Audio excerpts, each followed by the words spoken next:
welcome to our second discussion for International Women's Day. I'm joined with a new bunch of women. So my name is Sophie. I am a trustee for the Dyspraxia Foundation, and I also have dyspraxia myself. I was diagnosed in my final year of university, about 22. So I thought we'd go around and introduce ourselves and maybe what we do, and also the typical neurodivergent question of when were you diagnosed? I'll go for it. So hi, I'm Laura. I'm one of the two girls interrupting. It always makes me feel like we're Ant and Dec or something if we do that, and we're definitely not Ant and Dec. I'm normally living in Essex. I'm 42, and I was diagnosed at 39 years old, but was actually under the hospital from age 2 to about age 16, with lots of undiagnosable problems, which, because it was the 1980s, they didn't manage to work out was dyspraxia. So I knew for a long time I was dyspraxic, or that I had coordination difficulties, certainly, but didn't get the formal diagnosis until recently. Yeah. I'm Sophie, the other girl interrupting. I'm 32. I run a little doggy daycare. I'm from North Wales. I was formally diagnosed when I was 19 with dyspraxia, but I was under the community mental health team from about the age of 14 with what I would believe would be associated mental health issues, but it wasn't picked up until adulthood. So yeah, I don't know if Rachel, do you want to go next? Sure, hello. So yeah, I'm Rachel. I live in Nebworth. I was diagnosed at 45. And have a son who was diagnosed at 6, who is now 18. And we've very much journeyed together with it. I also work as a Senko at a mainstream secondary school. My name is Diane Porterfield-Bourne. I'm a menopause nurse practitioner and I live in Worcestershire.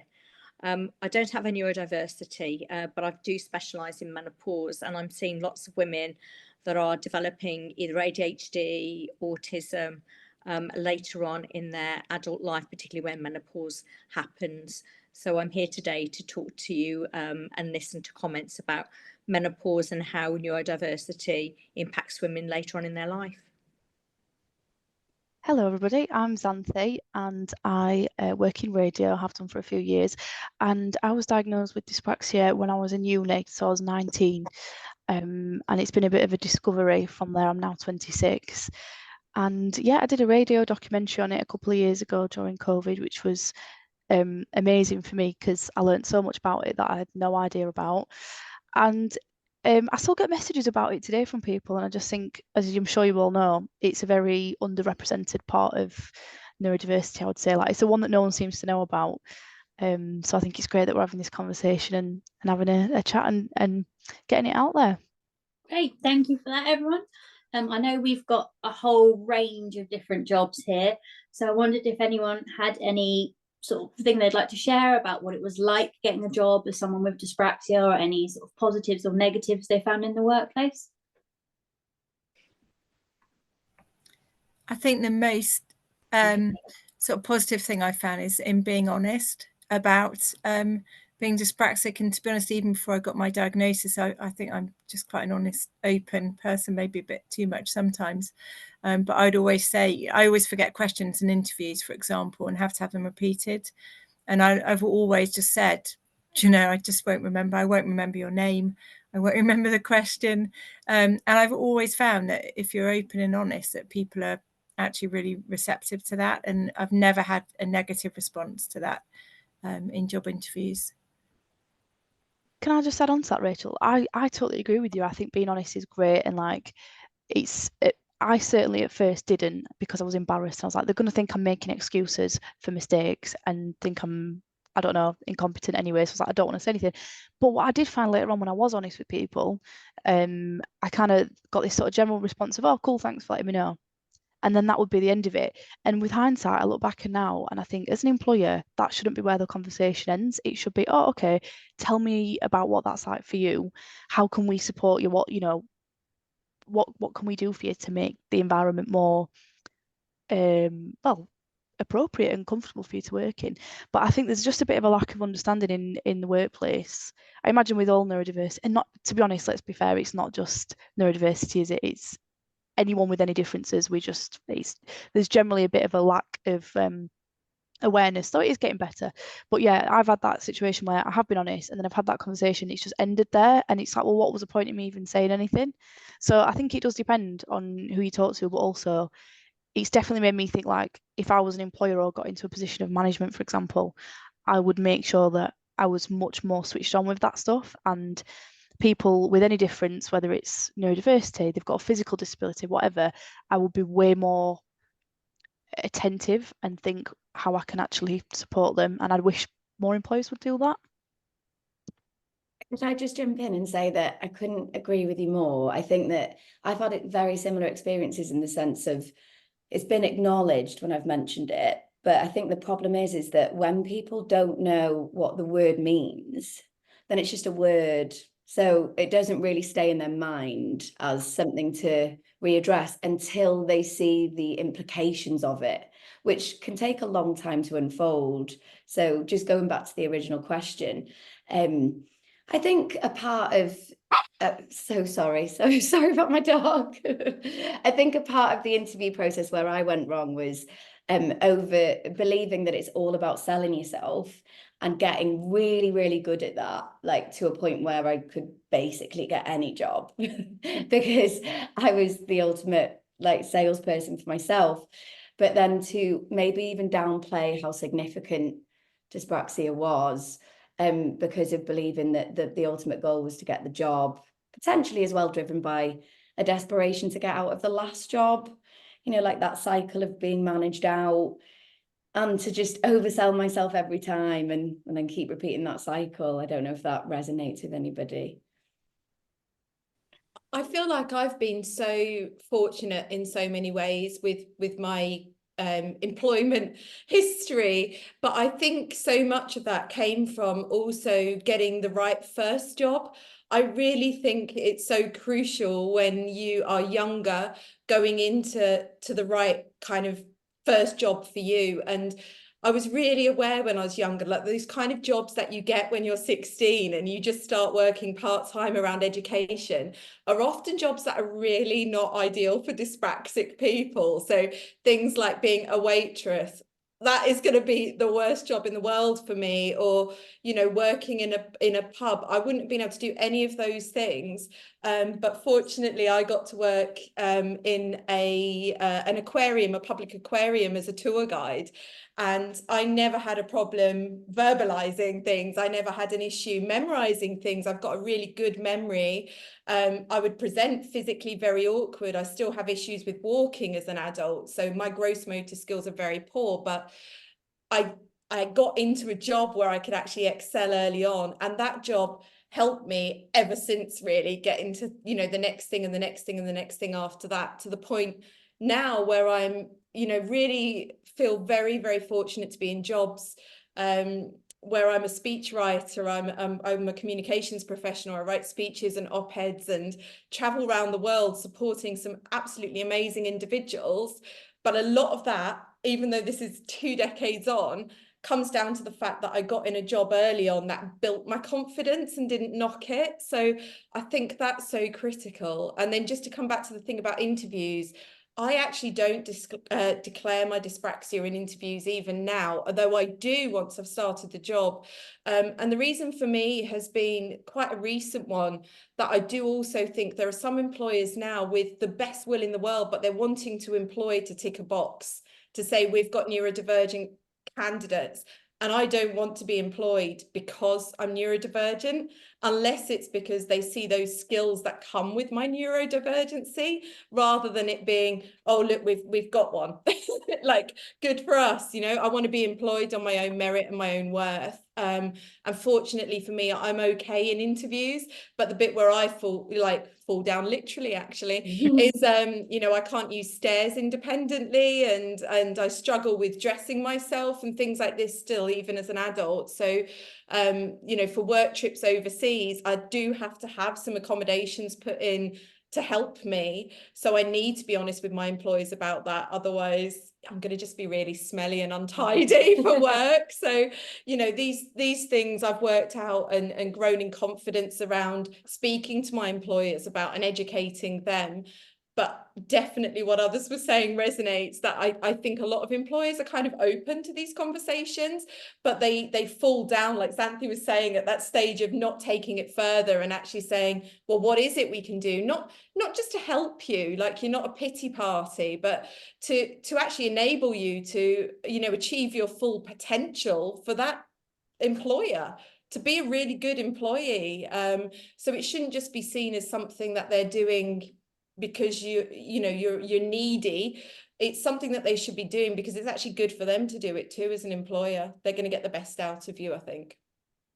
Yeah, definitely. I mean, I can agree. In previous jobs I did disclose that I had dyspraxia, but it was very clear that people didn't know what it was.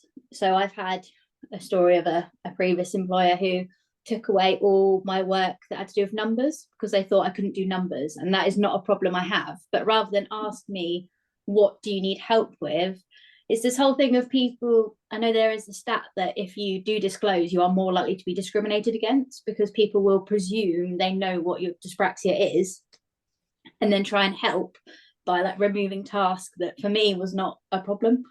So, and I think people are just so worried about offending you that they actually won't ask you, well, what is it? What can I do to help? And they'll just sort of pretend that you haven't said it almost and just carry on as normal.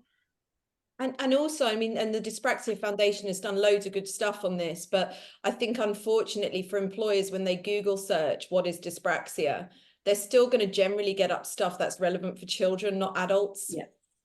And that's really problematic. I mean, we did on Girls Interrupting, we did a couple of posts. I did one around skipping, you know, where the first question is, can you skip or ride a bike? Which is, unless you're a Deliveroo kind of person on a bike, slash circus performer, both generally unlikely careers for dyspraxic people.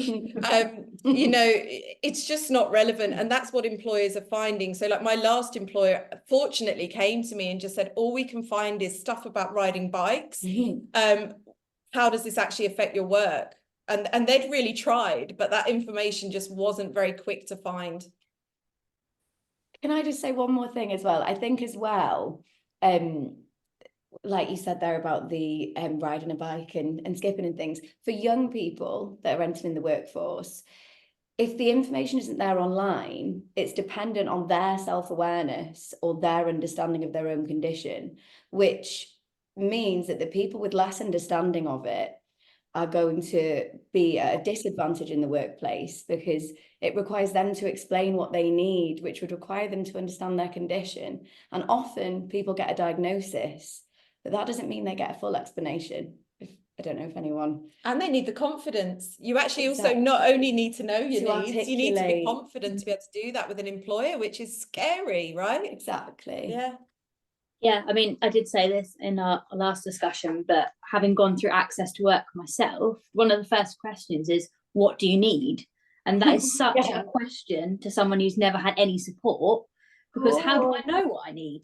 And luckily, the lady who was going through it was really helpful and said, like, well, this is typically what neurodivergent people get. They get, you know, they can have a sit-stand desk and all this sort of thing, but that's great. And not all of it was relevant to me because, you know, everybody's different. But it was just that question of, how can we support you? What do you actually need? What tools are there? And I think so many of us with late diagnoses, you know, we didn't go through school, we didn't have that support at school. So how do we know what software we need when I've never had it? Yeah, do you know what I'd also say as well? There's this sort of approach that people have, like, where if you've got a learning difficulty or whatever, that like you need a physical thing. Oh, what can we get for you? Is it like a desk? Is it some software?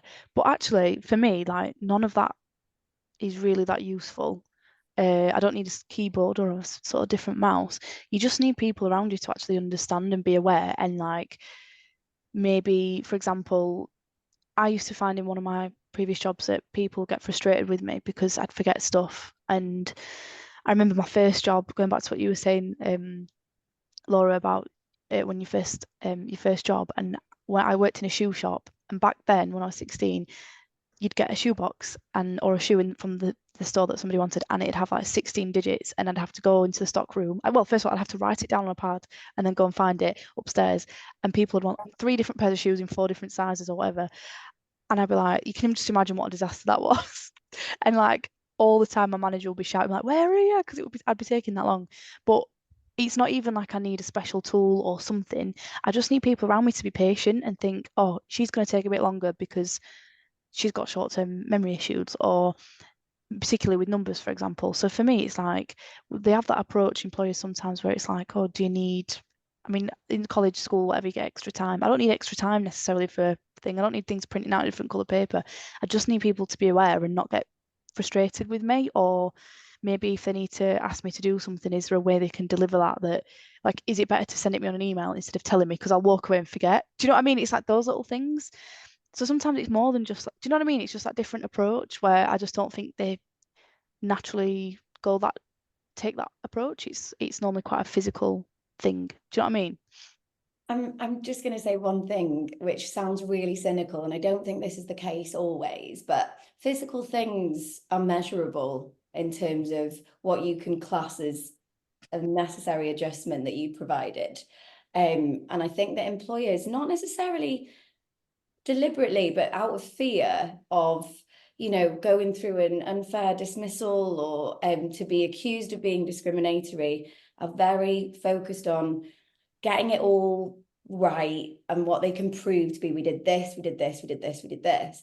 And the physical things are easy to tick off first, and they're provable, aren't they? And that might be really cynical of me to say, but a lot of the things we need are in the actual face-to-face communication with people, and those things aren't provable. And so I don't know how we change the culture from like a place of fear to a place of actually it working out for everybody. Does that resonate? Yeah, no, I don't think you're cynical. I think that's probably quite realistic, to be honest. But I think, end of the day, I think you were saying earlier, like, we all want the same thing. We'll come to it. We'll want to do a good job. And if people are happy and comfortable and confident, they're going to do a better job, and everybody wins. So I think that's the incentive in it, really. But let's be real, that's not the case, is it? Like, we'd love every workplace to be like that, but it's just not how it is. So I don't know what the solution is, but I definitely think, like, it's just not, there's no education in workplaces about it. Like, even particularly in smaller companies, they can't afford to be doing that, really, can they? Do you know what I mean? It's an investment to educate and bring people in and pay someone thousands of pounds to come and do a training course, so that's the thing.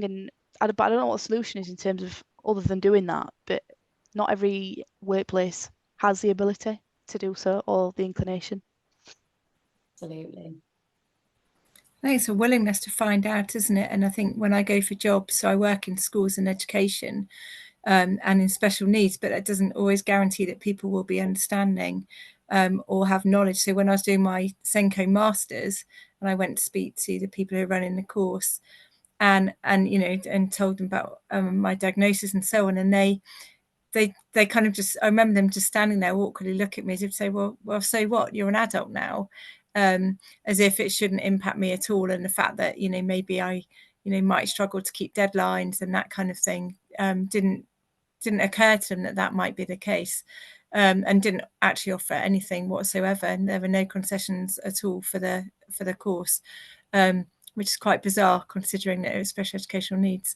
But I've also found there's something you just said, and me being me, I've forgotten what I was going to say now. I think that's partly menopausal and partly my dyspraxic brain, which happens a lot in the classroom. And actually, a bit of an aside, not what I was going to say, but what I have found in teaching is that because I really do struggle to remember most things, the way that I teach is really supportive of students who have memory difficulties. And years ago, I trained to be a fitness instructor as well, because I used to go to exercise classes and could never learn the routines. So then I trained to become a fitness instructor so that I could teach routines that people could remember. And I didn't do that for very long, but it was fun at the time. But I still, years later, I'd have people emailing me to ask about my fitness classes because they really enjoyed the fact that because the routines were easy to remember, they could concentrate on actually just working out hard, which is what they wanted. So sometimes the kind of difficulties can become the strengths, can't they, in our workplaces as well. I'm now really distracted by the cute dog. She's barking away. I think she really resonates with what you're saying.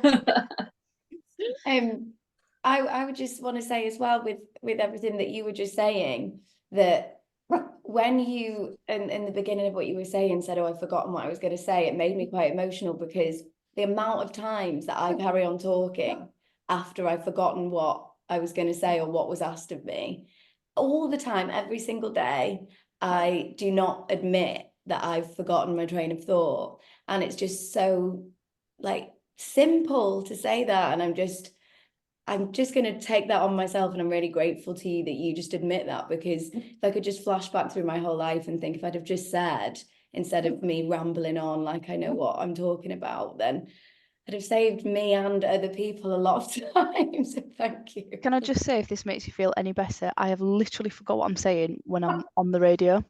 And I've literally stopped and I'm on air and I'm like, guys, I've no idea what I was going to say. I literally will just say it, because I'm like, I can't waffle if I have no idea what I'm talking about. And then it'll come to me. But it's funny. And I just think, do you know what? My thoughts on that is very much what you said, is like, people, my favourite bits on radio, is when people kind of make mistakes and they're just honest about it and they laugh at themselves. Like, most people love that on radio, because it's like, oh, you're a normal person, lols, like, it's funny. So when I do it, I just carry on like I'm talking to my friends. And I think, like, it used to embarrass me. I used to feel embarrassed about it when it's happened on the radio, or I've said words backwards in like the wrong order. Like, I remember once on air, and if this was a couple of years ago, and I was like, oh, a fresh of breath air. I said that on the radio, and everyone was laughing. I was like, that's not right.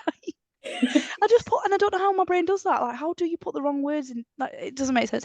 But you just laugh, and I just think, I would never laugh at, well, I would maybe laugh at someone, but it's never in a nasty way. So I'm laughing with you. And I just think you just got to live your life like that, and you can't take it too serious. And everyone makes mistakes. My mum always says that to me, because I don't know about you a lot, and I imagine you probably are. When you make mistakes, is you forget what you're saying, or you mispronounce something, or whatever, or you trip up, whatever, and you feel embarrassed. But everybody does it. Like, everybody messes up, but we're just so hard on ourselves because we're so hyper aware of how different we are, and we're just like, it's called like in psychology they call it a spotlight syndrome. So you think that, oh my god, everybody's looking at me, everyone's thinking, does she not know what she's saying, what's she doing? But really, does anyone really care that much? No. Like, if any of you literally just forgot what you're saying, I've never, like, to me it's normal anyway, but it's just, I don't think people actually care as much as we think they do. Do you know what I mean? I think it can feel like that, but I'm not sure that we make a bigger deal out of it in our heads. I think also it's that finding, like, what we just had there, that little moment, whether it be in our jobs, in our personal lives, with our friends. I think it's always those moments where someone's willing to be vulnerable and human and just say, I've messed up, or I don't know what I'm doing, or yeah, I've forgotten what I was going to say, or oh, I'm wearing my jumper inside out, I look stupid. When you have that courage to be vulnerable, it creates space for other people to be vulnerable as well. And I do think, for me, like, the couple of workplaces I've been in that have been really supportive, I got told the same thing in both of them, which is that I'm a bit disarming. They said, you're very disarming, Laura, because you just say this stuff and you don't seem to be embarrassed by it. And I said, well, I am sometimes embarrassed by it, but I've generally found that the reaction to those things, exactly as you say, most people are not out just trying to judge you. Like, most people aren't like that. And I think sometimes when we explain how something might feel in the moment to us in that way, that's a bit more human. We just create that space for others to do more of the same, and to be kinder and more compassionate, and less about tick box marking, and, you know, more open to seeing things in different ways, and to, yeah, like, accepting and eventually celebrating difference, and not just tolerating it or feeling that I don't know, that it's something that they have to do, but it's something that they want to do because they see that humanity behind the statistic or the diagnosis or the definition that's in a book or on Google search or whatever it might be. So yeah, I love it. I love the openness here. And I can imagine as well, like in teaching, Rachel, that I used to be a teacher. I was a teacher for 7 years, and I would have said exactly the same thing. The bit I was good at was breaking things down into little steps, because I could always remember where I'd struggle. And actually some of the best teachers are the ones that have struggled, because they see that need to make things accessible for people, whereas the teachers that are experts in their subjects, I don't know about any of you looking back at school, but those teachers that were real genuine subject specialists were often not the best teachers, because they just assumed you just know what you were doing. And they presented it in an all size fits all way. Yeah. So I think that vulnerability is beautiful, and I think we need more of it. And maybe that's where being women comes in as well, because I think women are often naturally better at bringing that kind of vulnerability into a space, that nurturing and that ability to try and be a bit more empathetic as well. I'm not saying men can't be empathetic. Of course they can. There's some amazing, amazing men doing great stuff out there. But I think that is something we can bring to the party as women, that we can demonstrate and role model that empathetic kind of leadership in our own lives, I guess, like being empathetic leaders in our own lives. Wow. Thank you. That's great sharing. I do love these sort of things, in the same way I love going to the conferences that the Dyspraxia Foundation do, because you meet so many like-minded people. So I remember the first conference I went to, they gave us these silly little teacups and saucers, and everyone I saw there was spilling them everywhere, because, I mean, why can you can't fit your finger through it? Horrible. And it was really nice to have that like shared understanding and safe space, and you didn't have to explain to anyone why you'd spilt your dinner down yourself or all of that stuff. And I just wondered if anyone sort of struggled maybe in a non-dyspraxic place, like with making friends or feeling that loneliness that maybe no one else quite understood you, especially with quite a few of us being late diagnosed, whether like it felt different maybe when you were younger. Or Yeah, I remember like when you're a kid, it really might like fitting in and being sociable is like the number one thing in it. Like you want to have friends and be accepted, because you don't know who you are yet and all that. But when I was a kid, I could never plait. I could never do like hopscotch, roly-polies, flips on the bars, cartwheels, and like, do you remember them things? I don't know if everyone had these, but like, you know them Scoobies, but basically like weird plaits things you do with like plastic. It was so bad, really. But I could never do anything like that. And obviously couldn't do sport or anything. And or maths. But yeah, they're all things that just make you feel really odd, because you're like, why? Like I'd look at kids doing a cartwheel, for example, and I'll never forget like being a kid, like looking at them like, how are you doing that? I can't. Like most people, I think, can see it and they can work out, okay, they've done that, and they can just repeat it. I can't do that, and it's like, where's that bit of my brain that should be able to work this out? Like it's just not there. Like I just can't do it. So I feel like, yeah, particularly at that age, I think I definitely noticed it on a social level when you're young, because that's what matters to you so much when you're a kid. And also when you're an adult, I don't really need to do cartwheels. I don't really need to plait, so I'm okay. But yeah, you notice it more in different environments, don't you? Yeah, I definitely know what you mean when you're younger. It's I don't know, because I don't know if anyone's a 90s kid, but little things like, what were these called? Those card things where you fortune tellers. Well, yeah, when everyone had Pokemon cards and you were supposed to know how to add it up in order to exchange cards.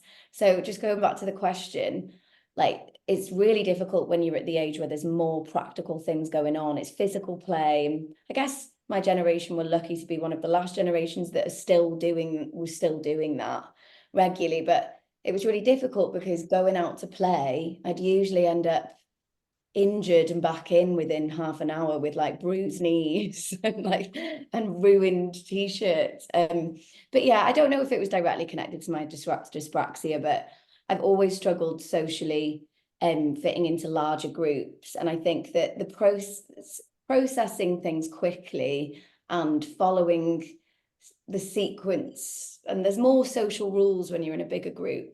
And so really, really difficult when I was younger, because obviously you're in classrooms with groups of children, and that continued on in work because you've got a larger faculty, and even socially in groups of people now. I think it's just because there's more to keep up with, there's more to retain and reflect back, and all of those little rules. So much better one-on-one. I'm not sure whether that's resonated with anyone else with the dyspraxia. I kind of feel like with my dyspraxia, in some ways my dyspraxia helped me make friends, because I'm quite severely affected in terms of my gross motor skills. So as a young child, I couldn't walk, and I couldn't climb stairs. Still can't climb stairs, but I couldn't do stairs at all until nearly secondary school. I used to just have to go on my bum and my knees to even get up a curb. Like I was, quite profoundly affected in terms of my gross motor skills. But that often meant I would choose to not move around much, like sit in one place, which I think is a thing quite typical of girls, to mask. But it also made me really good at conversation and kind of being quite outgoing, because if I didn't want to be sat on my own in the playground, I needed to get good at that kind of thing. So I think at school, actually, I was all right. Either that or I was oblivious. I don't know. I just sort of was okay. But one of the things that's been, as an adult, quite interesting has been, and it links to the employment a little bit, but where I've ended up in social circles where etiquette is really important, and where grace and being elegant, these sound like such old-fashioned words, but because a lot of the things I do with work are mixing with people who are of status in society, and I'm not from that kind of background either, so I've also got the class things in there, but I still can only eat using one hand, not two. I mean, Sophie saw me fling a knife across the restaurant when we met up yesterday. And those kind of things are really awkward in polite society, where as a woman, you're meant to dress beautifully, look immaculate, and go into those settings. And one of the most empowering things that happened to me, and I'm going to give her a personal shout out. So one of my bosses in my old job was former President of Ireland, Mary Robinson. She is an older lady. She's an immense legend anyway, because she was like the first woman president of her country. But I got to work with her a lot. And about a year into the job, she was aware of my difficulty. She knew I had dyspraxia. She asked me lots of questions about it so we could work together well. And there was a moment where I was struggling, and she said, just do you, just be you, and do it your way. Like, nobody cares. But to have her saying that, it gave me that permission, I think. And I still do try not to fling food at people across restaurants, and, do try and look presentable. But I think just that thing of, actually, it doesn't matter to her. She's my boss, she's in these circles all the time. She doesn't care. So I found that quite empowering. And I think it really speaks to the role people can play, like who don't have dyspraxia but work in those supportive services, for people that do, to just give that permission to be yourself, and that you're perfectly acceptable with all of your lack of grace and etiquette. Yeah, I like that. I think definitely there is a struggle of being what is an adult, and some of my dyspraxia means that I don't have like glasses to drink out of. All of my cups are made of plastic, because when you break glass, it just goes everywhere. So I felt it was safer. But that does mean that I do drink out of what are like children's plastic cups. And I work full time, I live on my own, I feel sort of quite mature, but then you sit there drinking out your plastic cups, and it's just, I think, that reminder that there is a big difference. And I sort of wish there was a more fashionable way that just made it sort of less obvious that I was drinking out plastic. I'm just going to show you my cup. Now, this is actually purely by chance, but this is China. It's really cute, actually, but it's got no handle, which is quite. And I actually don't struggle holding a mug or whatever. But so when there's a tiny handle, I don't like it. But this is, I think, quite a cool kind of way of being a grown up with a without still China, and it survived. It hasn't got broken so far. Excellent. Well done. Oh, sorry, pardon. I said well done. Yeah. I'll probably not being a grown-up's just overrated anyway, right? Yeah. Like, it really is. Yeah. I think when I was growing up, I was so determined, because I had no diagnosis, and I was the youngest of 4 children, with very short age gaps between us, and so I wanted to kind of be able to hang out with them, mix with them, do what they were doing. And as the youngest anyway, I had to kind of fight that battle, but then also struggling a little bit more perhaps to do some things. I just became fiercely determined, and that can be a really, really positive thing. And I see it in my son a lot as well, but it can also be quite hard work and quite exhausting. And the good thing for me about getting diagnosed was actually giving myself a bit of a break and say it's okay. I don't have to kind of achieve everything. I can remember, being at the bottom of my garden when I was little, desperately trying to learn how to tie my shoelaces and just spending all day in the garden doing it, because I think my mum had said, I should be able to do it by now, kind of thing. I did cycling proficiency and learned to compete on my bike because I wanted to be able to prove that I could do it. And I was just that kid. But I think sometimes the negative voice that grew in my head because of that was quite hard. And as an adult, for me, I've had to kind of overcome that voice and learn to speak positively to myself. And just to kind of chill out a bit and say, it's okay. It's okay not to be able to do it or to take longer or whatever. I agree. My favourite realisation, well, one of many, is that I think when you're in school, like, you're conditioned to get the best grade in everything, and you're doing like 12 different, courses or modules, whatever. But then you kind of have that ingrained in your head that you need to carry on doing that as an adult. But actually, like, when you are an adult, you don't need to be good at maths. You don't need all those things. So you don't need to keep pressuring yourself. No, thank you. Sorry, someone's just offered me a drink. You don't actually need to be good at everything, and that's the best thing. One of the best things I realised, like, oh, yeah, you are really bad at, I don't know, anything to do with dates, but we don't really need to worry about that. Like, it's not essential. You don't need to beat it out of yourself. Like, you can't anyway. Do you know what I mean? Like, I used to be really bad at like I said, scoot, like all them stuff that you do as a kid, like, plaiting, for example. I'm like, but I don't need to plait. I don't want to plait my hair. So why does it matter? Why do I need to force myself to learn something that's not necessary? Do you know what I mean? I think it goes also, the sport thing's a thing, because I mean, we've mentioned that, and there's always this assumption that we're all going to be bad at sport if we're dyspraxic. But I think one of the best things I've learned as an adult is actually I'm all right at sport, and there's actually some sport I really, really enjoy too. But when you're younger, that's such a bonding thing, isn't it, sport? So when you're not good at PE, which I was not, like last to be picked in the team, blah, blah, blah, blah, blah. Like, those experiences are quite formative when you're young. And a lot of friendships are formed through sports clubs or activities that are hard to access if you're dyspraxic. But like, as an adult, I sometimes do park run on a Saturday. And one of the things I love about that is it's not competitive. It's about just finishing, and everyone gets celebrated for beating their own personal best, and it's that community thing. And that's just one example. I think there are lots of different things that actually could be more inclusive of people with dyspraxia, because sport should be for everybody, and that is a really important place for many people for building friendships. And I think in the past we've often said that women maybe go undiagnosed because it tends to be men or boys that are typically looked at in terms of sporting expectation.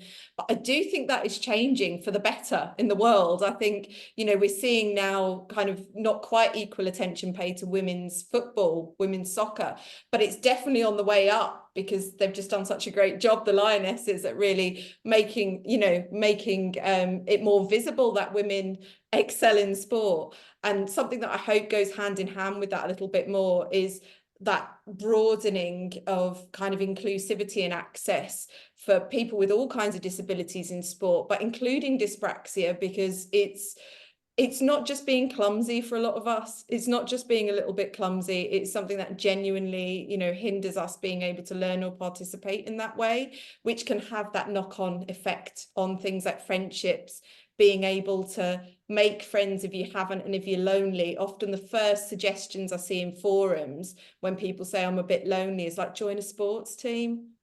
And it's like, well, what if that's something that's difficult for you to do? So I know the Dyspraxia Foundation has done some really good stuff in the past with sport, but I think that's something as women we also should be kind of mindful of too. That I think for girls growing up now, there is a bigger pressure now on girls than there used to be to actually be in sport. It's interesting that, as you were saying that, I just got a thought to link it back to why some people might feel like they don't feel comfortable in groups. And because of what you said earlier, Xanthe, about the focus when you're younger on physical activity and practical things. If you're rejected when you're younger in a group, or you're humiliated in PE and in a classroom, you know, for things you've done practically wrong, then that can potentially create a story of, oh, I don't feel safe in groups of people, which then leads on to not feeling safe in groups of people in normal life. And I think that might have happened to me a little bit. Right, great. So I know on the helpline, the Dyspraxia Foundation gets quite a few comments about parenting, and I wonder, sorry, Rachel, this is very specific to you, as I think you are the only one with children. Just wondered if you would mind sharing a bit about anything you found difficult being a mum with dyspraxia. Did you feel you had enough understanding and support from people around you? I mean, so I've got two children, one who's 23 almost, and one who's 18.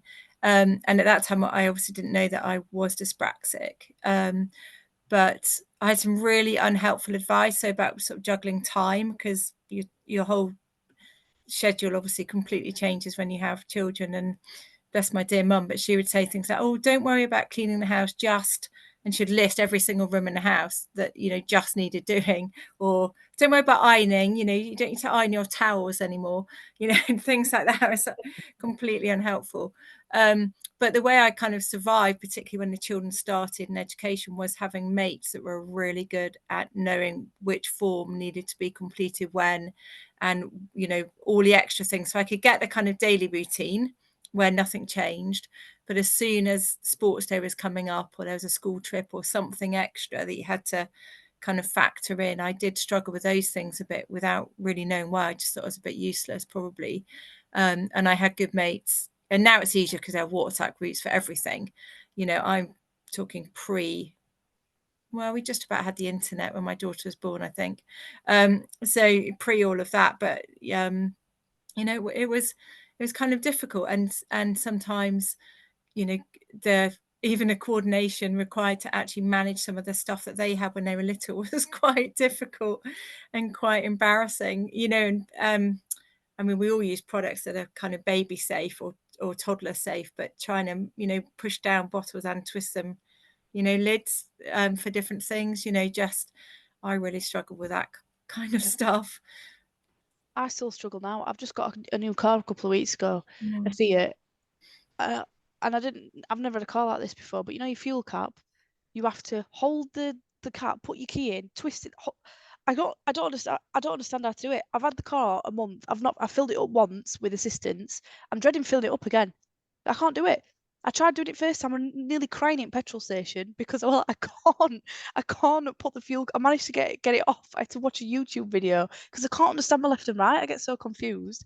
And this guy tried to help me and he couldn't do it. So then maybe it's not just me then. But literally, it brings me to tears because my head can't work out the movements of opening it and turning the key and do it. I just can't do it. So I've not filled it up. I filled it up once and I have to fill it up again soon. I've got a bit left. And I'm going to have to take my boyfriend with me because I'm just like, I physically can't do it.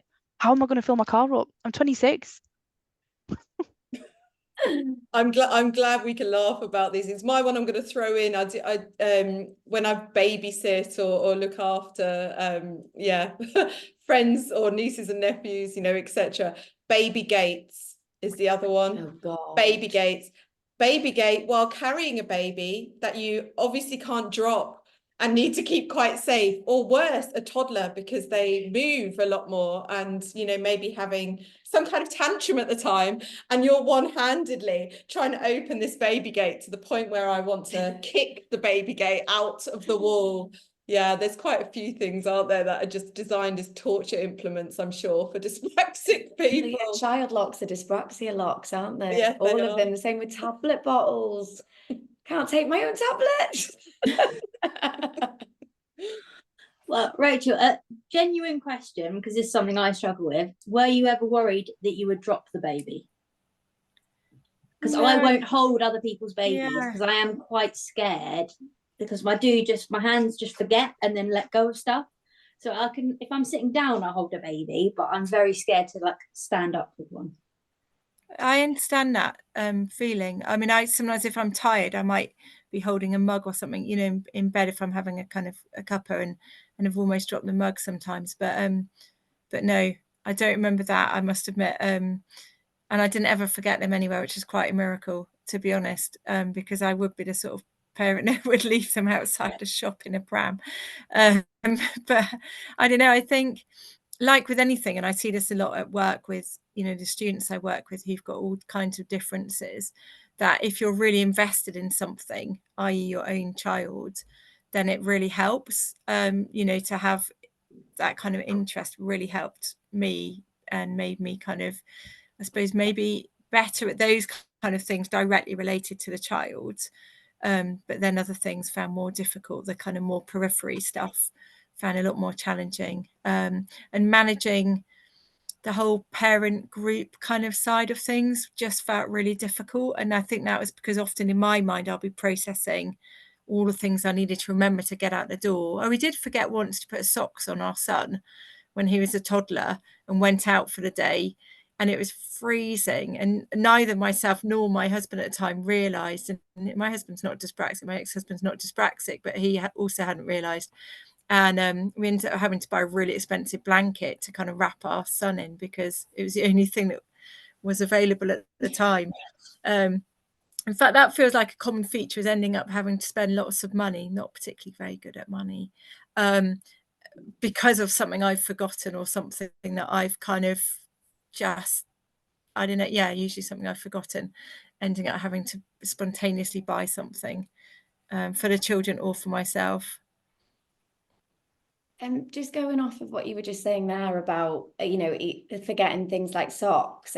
I don't have children, but my mum's dyspraxic, and I'm sure that times are changing, and the role being put on the woman isn't as strong as it would have been in the 90s or prior to that. But when I was younger, I would be sent to school by no intention of my mum, but sometimes without underwear on, or without socks, or without a coat, and because of potentially the assumption from my dad that it was my mum had it covered, and him not being aware of her difficulties, these things would go unnoticed. And you know, I would forget to tell her as a child when I got home that she'd even forgotten. And so I think it's difficult, because in some dynamics, in some marriages, especially if the woman's undiagnosed, it can be assumed that all of these practical things go without saying, whereas the mother just needs that extra help, and they'll feel absolutely terrible when they forget those little things, which they're going to do when they have dyspraxia. I think on the not dropping babies thing as well, because that's like was a genuine fear for me, and I've kind of got children, just not biologically my own. So, and I've never had little children in my house, but when I have looked after babies, in the end, I've just come to accept that I can't even get myself up and down staircases without an aid or holding on. So they know, like my nieces and nephews, and my nieces and nephews and my godchildren know that with Auntie Laura, you're going to be bumping down the stairs on her lap. And that's just what I did. And that's okay as well. Like, and something I've picked up from friends, and maybe, I don't know, Rachel, if you could speak to this, I'd be really interested too. I think part of what I've realized, a lot of my friends are in those years at the moment of having young children. All of them spend a lot of the time worrying about being useless, whether they've got dyspraxia or not. And I think some of the things that I'd got really fearful about because of dyspraxia, maybe around having young children in my care and my responsibility, actually are still common fears for other people as well, including things like forgetting to put on their socks, or like just not having packed them the right lunch, or having got something wrong. So I don't know, Rachel, like was there any feeling of like positive positively realizing that perhaps it wasn't just a dyspraxia thing, it might also just be a mum thing. Yeah, no, definitely, as you're saying, you know, and sometimes it was worse, I think, for the people who were used to actually getting everything right in life. They found it more traumatic, I think, than, you know, and I tended to kind of find the friends that were slightly quirky in their own ways anyway, and kind of we sort of banded together a bit, which was quite nice. You know, other things that were sort of related to having children, but not directly. So, you know, for the playground at when the children are at primary school, in the area that I live in, mums would spend a lot of time getting ready to go to the playground. It's like the most exciting thing in the day. So the hair and the makeup and the clothing would be immaculate. Clearly that's not me. And you know, and I would thankfully always find friends that were a bit more like me. And if I've got 20 minutes in the morning, I'd rather go for a run than do something to my hair that would end up looking probably quite shocking anyway. So it's kind of, you know, that, but on a bad day, that kind of thing could be really unsettling. Just turning up at the playground could be quite, you know, number one, if you remembered everything, you know, have you got your child, have they got everything?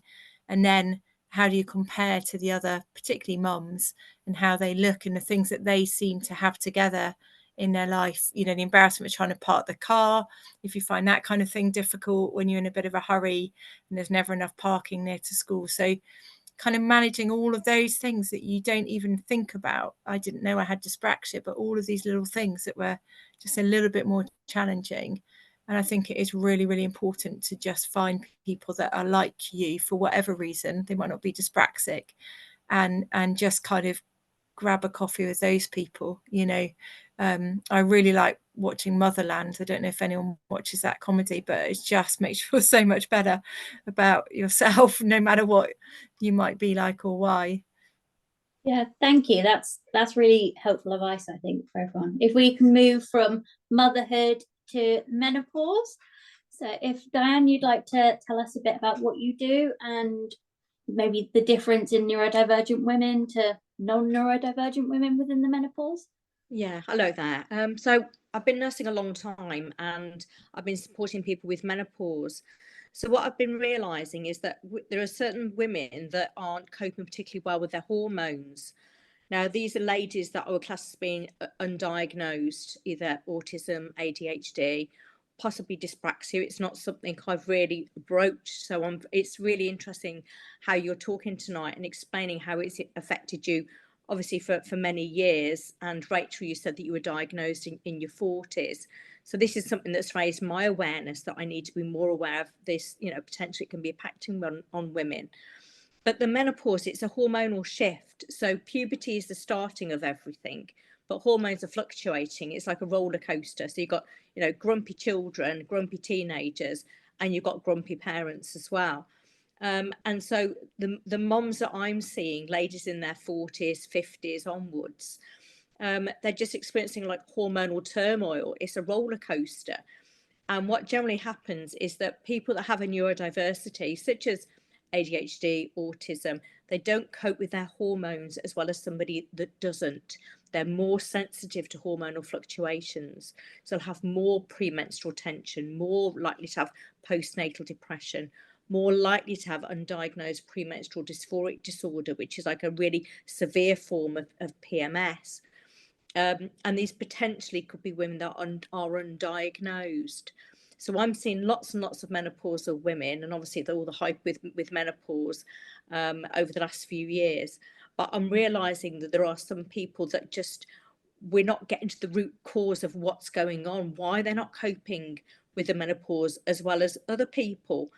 And I don't want to be like, you know, segregating groups as such, but I've had to do this in my own mind to try and work out what's going on and how I can work out why I need to change how I support people and ask them key questions about their health history. So the one thing I have realized now is that whenever I'm speaking to a lady who's having a menopause consultation and I'm going to prescribe some HRT, if they're not coping with their symptoms, they're not coping with their mental health in particular, feeling completely overwhelmed with everything.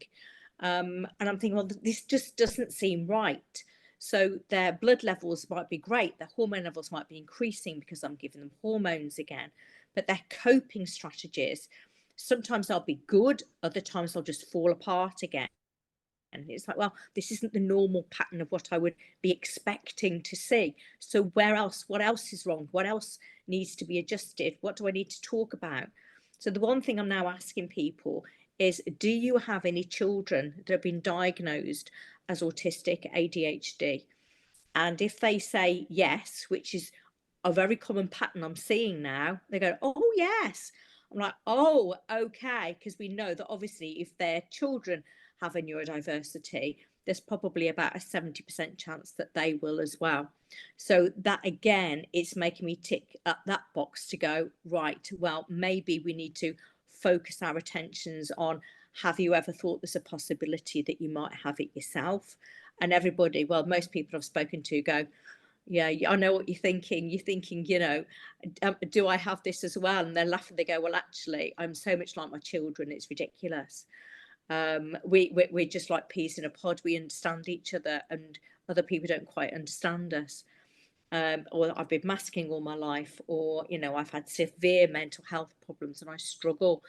So I'm seeing more and more women that could potentially be undiagnosed neurodiversity during the menopause because of the shift in hormones. All through your life, you're coping, as you, Laura and Sophie and Rachel, you've said about that you cope with things and you adapt how you live your life, you adapt your working environment, your home environment for as much as you can. So what happens during the menopause is that all just comes crashing down. It just falls down. And it's a case for people like myself to identify, are we missing here? Are these women that are struggling, are they undiagnosed? And the people that I have seen, I saw 2 ladies in one day. You've got to remember that this isn't my work. I'm a nurse practitioner. I specialise in menopause, but I'm picking up things that don't feel right and something's out. So what is it that's out that I'm thinking, is it a possibility that they have undiagnosed neurodiversity? And the people I've spoken to have now been going for assessments. They've looked at things online, the ADHD Foundation, Autism Society, and they go, oh, that's me. And although they probably deep down did know, because they have neurodiverse children, that it's suddenly me saying it, looking into it, explaining how the menopause impacts this with the hormonal changes and the falling of estrogen in particular, then that's what instigates this, and this is why they fall apart. And people like myself need to be aware of, like, if this is how you're feeling, let me support you, let me explain to you about the changes in your hormones and how they affect your ability to cope. And then you make a decision then to either get an assessment, ADHD, autism, whatever, but you then go and get an assessment if that is what you think you'd like to do. And, you know, the estrogen levels, when they fall, it impacts the brain and all the neurotransmitters such as dopamine and serotonin, which particularly with ADHD, and I know dyspraxia, there's quite a bit of a link with potentially ADHD as well. So it could be that some people have got, some women have got dyspraxia that actually have undiagnosed ADHD or have ADHD as well, and not understanding how the menopause can impact that and really, really knock it down. And so people like myself are there to go, I've been studying this, but it's from experience of supporting women, autistic ladies, ADHD ladies, and understanding how the menopause impacts them, and just literally trying to build their confidence and their lives up again by explaining why hormones are so important, and that you don't have to feel vulnerable, overwhelmed. Life is being chaotic, completely fatigued, completely stressed out with everything. That with the right menopausal support and advice, you can feel better again. And I see it, but it's just reaching out for people to think, is there something else not quite right here? And then for me, I can turn around and go, well, I think there's a possibility that you might have. And it's worth then going to look at this further, either through your GP or looking at online at the reputable societies and getting some assessments online. First of all, I wish there were more like compassionate people like you who were making that effort to make those links, because I think you're probably rarer than you realise. But I'm going to throw in a bit of a controversial thing to say here now. I am so glad I got diagnosed. I'm so glad I got my official diagnosis at 39, even though I already knew I was dyspraxic. It was helpful for me. It was really affirming for me. I learned stuff about myself, you know, that I hadn't realised. But I wouldn't say having got my diagnosis has helped me in many other ways, because there isn't the practical support out there. So I just wonder, when you're speaking about the menopause, it feels like if somebody was coming to see you, they're in a really good position, because you're making that link between what's going on with the menopause and being neurodivergent, right? Like that link, you're trying to make it there, even though, as you say, you're still learning, and you know, you're here learning about dyspraxia with us today, which is super cool, to be honest. But I've not hit the menopause yet. I'm 42. My mum didn't start the menopause till she was about 53, 54, and I've followed her in nearly everything else. So I may have a while to go yet, but I've generally had horrific hormonal issues my entire life. So I'm waiting for that fun time to begin.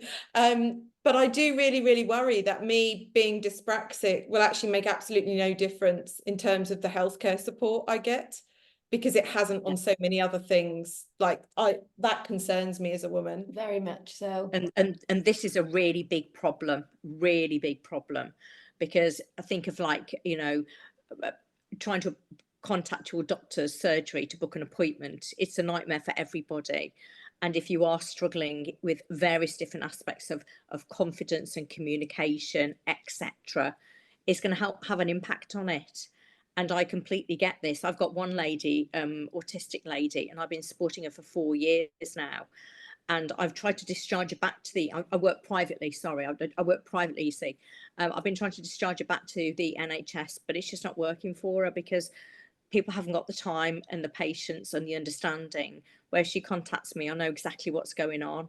And I sort her out and support her, and I listen and cater my consultations to her needs. So she doesn't have an awful lot of anxiety and social anxiety in communicating with me, but she doesn't stare at the camera. She'll always sort of, you know, look away. But that's fine, because I know, I said, as long as you tell me how I can support you, I'll do it. But just be open. Like you said, it's about being open. And so I can support people then. But it's a massive problem for all aspects of healthcare. And I'm involved with some research at the moment. There's a few people, top researchers around the UK, that are studying particularly autism and ADHD, and how healthcare settings need to adapt.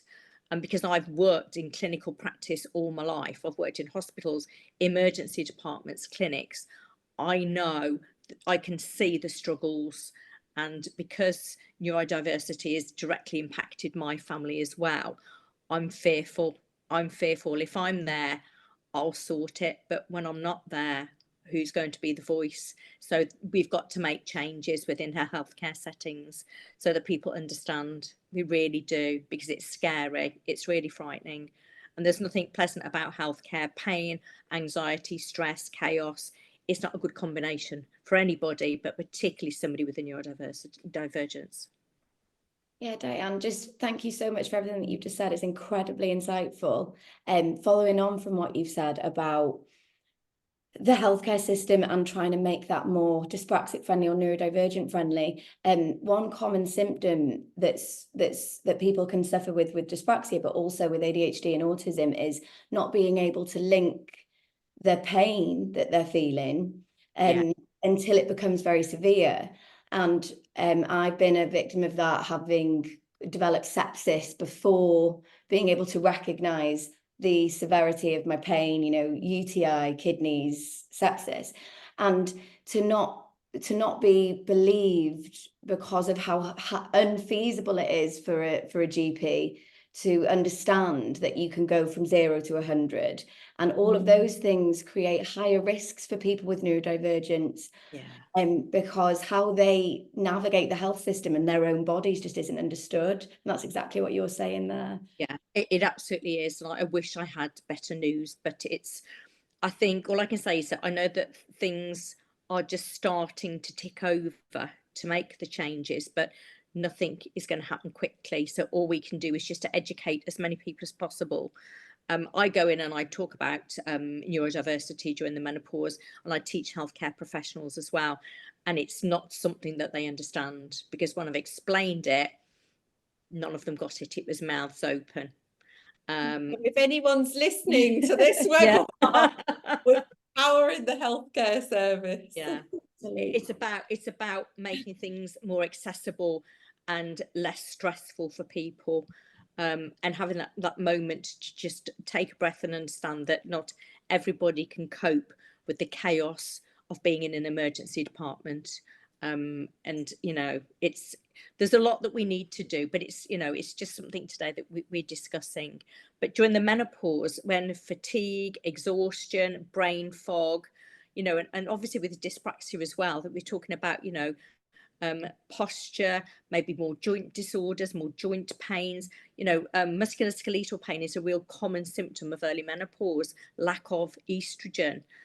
So these are things that can impact you. So it's about understanding how the lack of hormones can impact your dyspraxia and make things a lot worse than thinking, oh, is this the menopause? You might just think, oh, this is just this is just my dyspraxia. Oh, I'll just rest up, take some painkillers and I'll be fine.